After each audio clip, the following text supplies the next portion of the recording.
Let's take a look at Brinker International, Pete. We had unusual activity in it not too long ago. The stock popped. We said, hey, if you're somebody who's lucky enough to be in a stock when it makes that significant pop, you got to take half the money off the table.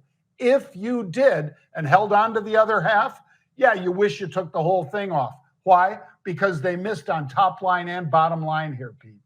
Costs have gone up. We've talked about it for fast food. We've talked about it for fast casual. We've talked about it for restaurants. From employees to the inputs that go into what they put on your plate, the costs have gone up.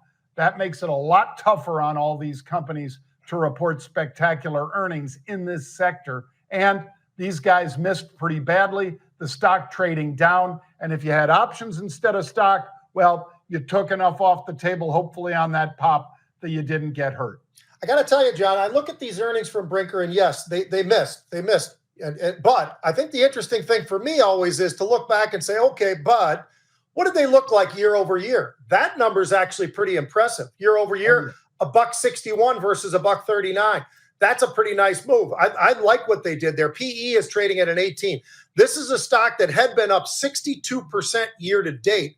They've done a really spectacular job. By the way, the S&P is up, 14% or something? So this is on a big run. Now it's up about 43%. It did hit 58 right out of the gate. It never looked at it again, started moving back to the upside. Last I looked, it was trading somewhere closer maybe to 62 or somewhere in that range, John. This is one I'd keep a close eye on because they've got some shorts.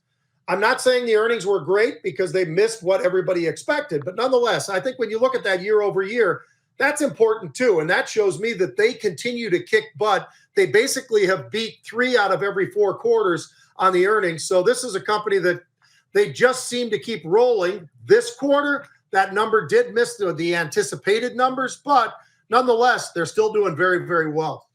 Yeah, and Chili's and Maggiano's, those are a couple of their big brands, folks. They run a tight ship. So this is not like, they missed by 30 or 40 cents or anything like that. Missed by, I think, 4 cents. And like I say, this is tough slogging here for the restaurants. Doesn't matter if you're fast or fast casual or, a fancy sit-down place, which neither of those really are.